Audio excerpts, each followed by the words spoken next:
All right, Alexander, we have got to take another look at the situation in the UK. Kwasi Kwarteng, is he in trouble? Yes, I think he is. Liz Truss, is she in trouble? Most likely. And all of this is being done so we can roll out the red carpet for Keir Starmer. Can we call him Tony Blair 2.0, perhaps? Keir Starmer, that's why the deep state wants him so much. Anyway, what is the situation going on in the UK? What a train wreck this is. It is a train wreck, and first of all, I agree with every point you've just made. I would quickly add, and I want to make this absolutely clear from the outset, that I am no fan of Liz Truss. I'm no fan as Chancellor of Kwasi Kwarteng, even though, as I've said many times, I actually know him. We personally know each other, though we're not friends. But let me make it again clear. I'm not a fan of Liz Truss. I think she was hopelessly inadequate for the job of Prime Minister. I don't think Kwasi Kwarteng has proved to be a good Chancellor either. But I can smell a plot, especially in Britain, which is a place which I know, and there is a plot going on. You remember way back when things started to rumble against Johnson? I said at the time that I could smell a plot, and eventually Johnson was ousted. I can smell a plot this time, and in fact, I have absolutely no doubt that's happening. Now, if we go back just a few weeks, we had that mini budget that Kwarteng announced in the House of Commons. I made it clear that I wasn't a huge fan of it, but there it was. It was the government's policy. The markets reacted badly. The Bank of England then stepped in and carried out renewed QE, and that stabilized the government bond market. And then, of course, there was all kinds of orchestrated pressure from within the Conservative Party, and Kwarteng was forced to cancel one of his tax cuts. He was forced to cancel the decision to cut taxes from 45% for incomes above £150,000 a year, from 45% to 40%, but not a big change. And then things seemed, for a few short days, to get quieter. And then on Monday, everything changed.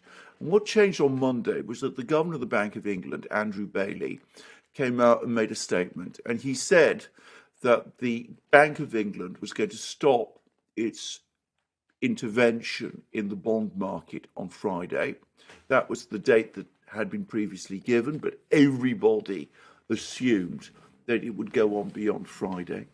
But he said that it would stop on Friday, and that was already alarming enough for the markets. But then he went on and said something else. He said that pension funds, British pension funds, which have all kinds of problems because of the way in which they've done their various things in the bond markets, therefore only have until Friday to close their positions. Now, that was an extraordinary thing to say. And of course, what it did is it restarted the entire crisis. Sterling crashed. Well, it lost, money against the dollar. It lost its position against the dollar. Situation on the bond markets erupted. And of course, Conservative MPs started to come back and talk about the need for a change of course.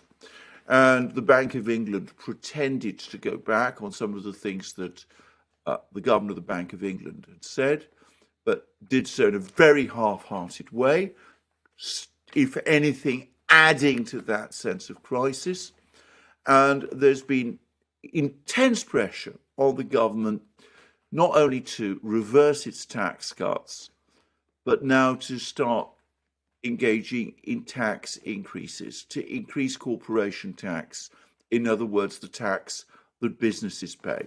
So a government that was formed to cut taxes is being pushed towards raising taxes. Now, whatever you may think of Liz Truss, whatever you may think of Kwarteng, This latest spat at the crisis is an artificial one. It's been deliberately stirred up by the Bank of England. The Bank of England is clearly not working by itself. What they are doing is they're trying to force the government to reverse its entire economic policy, which is a tax-cutting policy. They want to force it into tax increases. They know perfectly well that Truss and Kwarteng's whole political position is based upon moving towards tax cuts. If Truss and Kwarteng capitulate, and there are rumours now being planted across the media that they're about to do so, rumours which probably have no actual basis in fact. They're being denied, but that doesn't matter. You know, you plant all of these stories in the media. If Truss and Kwarteng back down, they're toast. Politically, they are toast because their entire policy, they will have been forced into a massive U-turn on. Alternatively, if they don't back down, we can be sure that there will be more destabilization of the financial markets by the Bank of England, by the powers that control these things, and of course, more attacks on the government from establishment, pro-establishment, conservative backbenchers over the next couple of days. So there's a crisis underway. It's not an economic crisis anymore. It's a political crisis. There is a clear agenda, not just to get the government to reverse course, but ultimately, and I have to say this, it seems to me, or so it seems to me, to oust first Kwarteng and then Truss. Regime change. Regime change. Absolutely, regime change. Just to clarify something. Is the UK economy in crisis, or is this artificial? I just want to clarify what you're saying. It is in crisis. I mean, things are very bad here. Things are very bad here. But somebody, we've discussed who, Bank of England, is intent on making it even worse. Now, they steadied the ship through this QE thing. And, you know, I'm not a fan of QE. Everybody knows this. I'm not going to change my position on that. But the announcements that were made at the start of this week were calculated to make what is already a very bad situation even worse. And it's important to understand that this is not being done as part of an agenda to turn things round. The Bank of England is not coming up with proposals for policies that would solve Britain's very real economic problems. What they're doing, increasing corporation tax, which is only going to increase burden on businesses, is not going to make things better in Britain. What they're doing is they're trying to undermine the government. I don't like this government. I don't like this kind of plotting.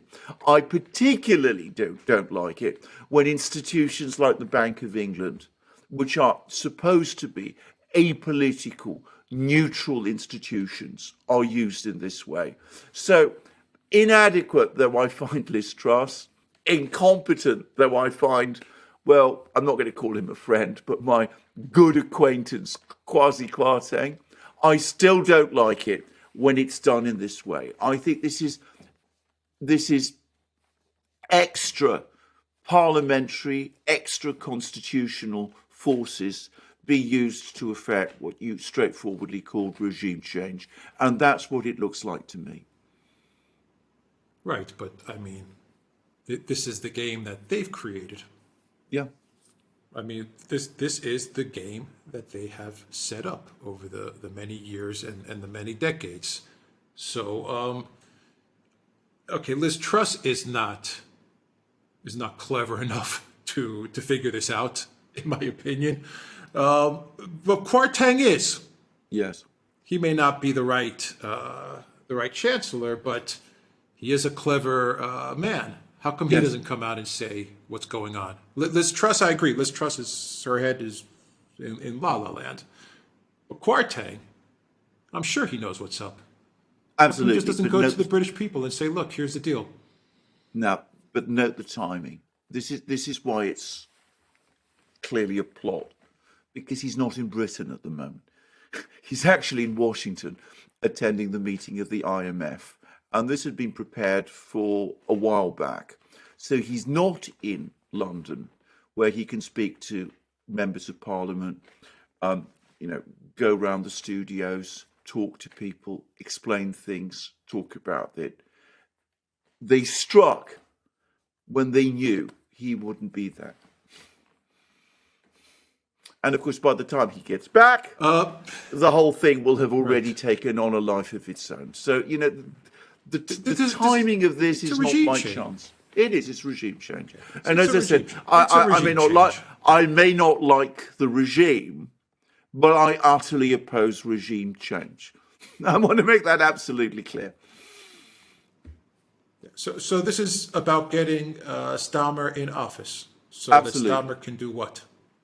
Absolutely. Now, this is the important thing to understand, because, of course, whoever takes over from What makes him what makes him different from Truss? I just want to say, right. Can you explain what is the real? Yeah, difference I will. But let me just explain. I mean, if Truss falls tomorrow, her successor will be another Conservative. But whoever that person is, they're not going to have the authority to stabilise the government. This Conservative government, one way or the other, is now terminally damaged. We are going to have an election in Britain fairly soon. The Labour Party is going to win, and Keir Starmer is going to be Prime Minister. Why do they want Keir Starmer? Keir Starmer, first of all, is somebody that they trust. And the reason they trust, he's an arch Remainer.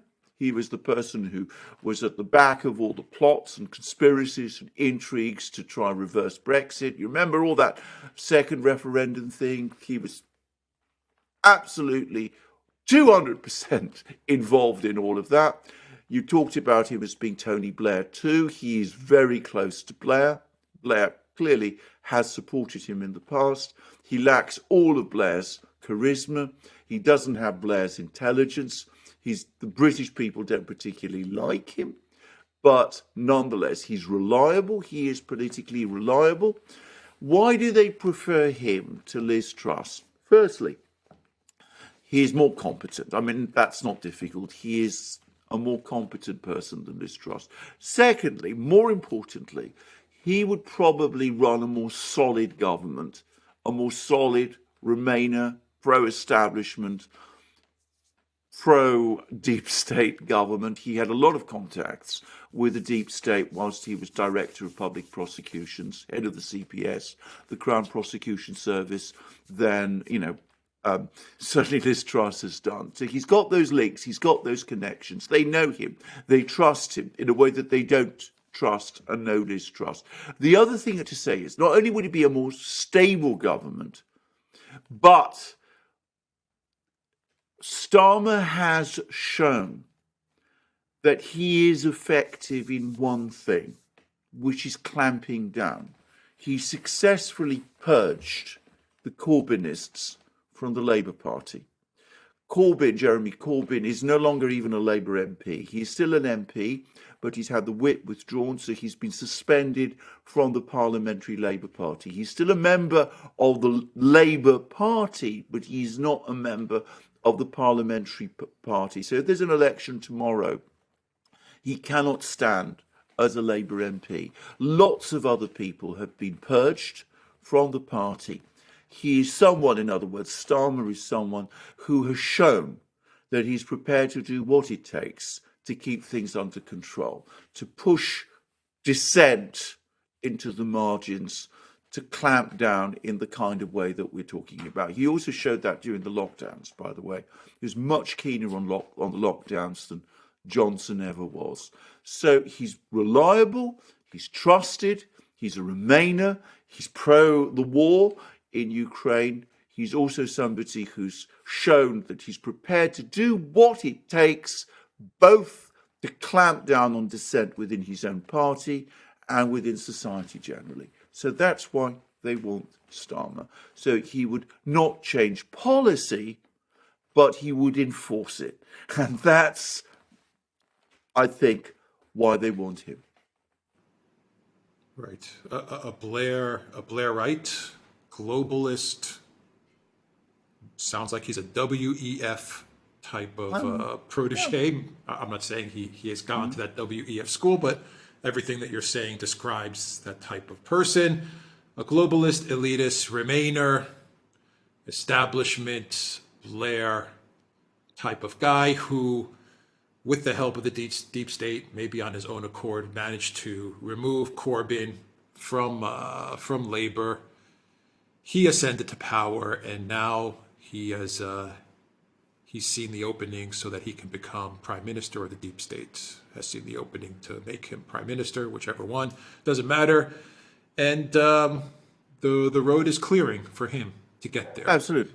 It is being cleared for him. It has been cleared for him. It has been cleared for him. Okay. Yeah. What can Starmer fix the UK's problems? At the end of the day, the only reason the British people are even considering someone like Starmer, who's got the personality of a rock. I mean, I've seen him speak. I mean, the guy's, he's a potato. What? He's not charismatic at all. I'm sorry, he's not charismatic at all. What can he do to fix the situation in the UK? I mean, that's why the people are going with him, because there is no other choice. Yeah. So can he fix the deep systemic problems that afflict the UK? No, he can't. I mean, straightforwardly, you're absolutely right in your characterization of Starmer. I read somewhere a left-wing journalist. I say left-wing, I mean, kind of journal. I don't mean, Corbyn left. I mean, Guardian left journalist say that Starmer has all the charisma of wet concrete.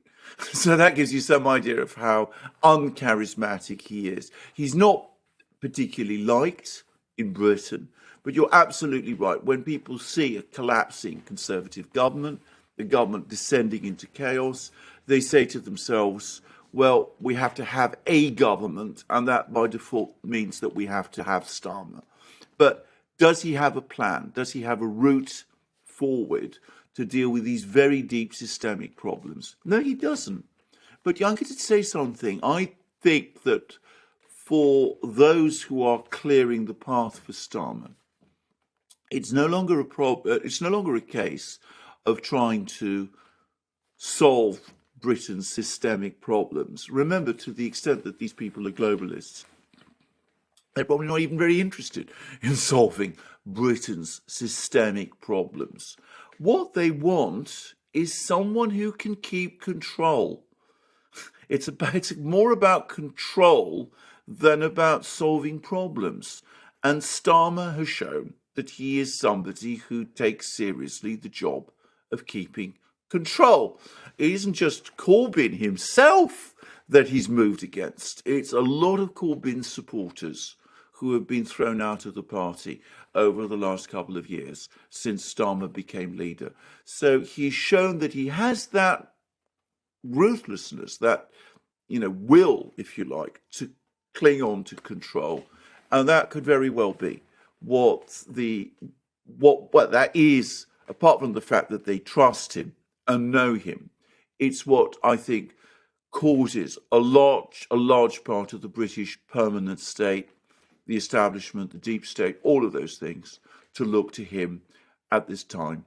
So I think that's what this is really about. It's not about solving problems.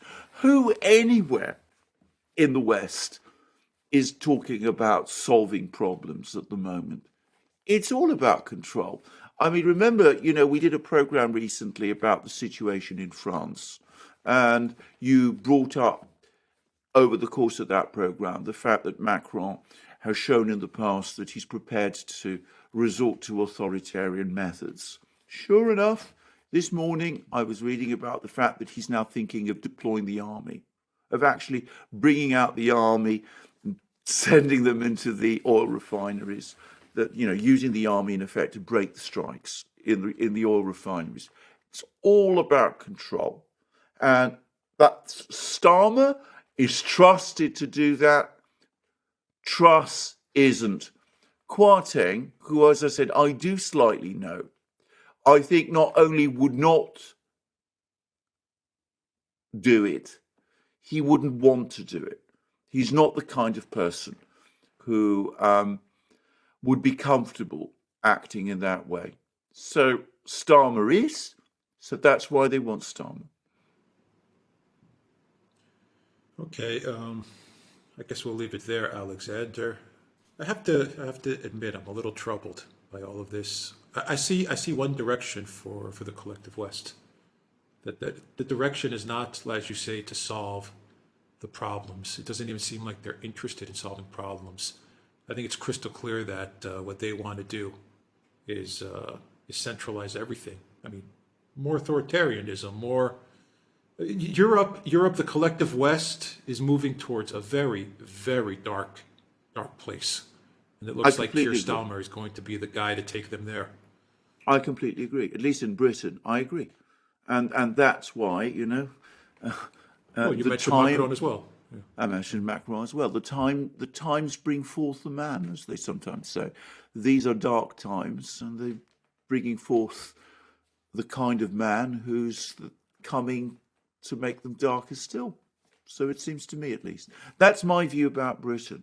I mean, you know, I'd like to think I'm wrong. I don't believe so. And as I said, that there's a plot underway. Well, as I said, I was already talking about this 2-3 days ago. As I said, I have a good nose for this thing, especially in Britain, which is, you know, a country I know.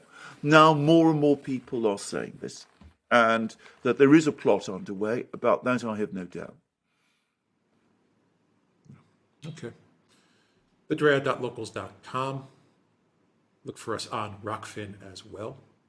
And the Durad shop, 10% off. Use the code GOODDAY. Take care.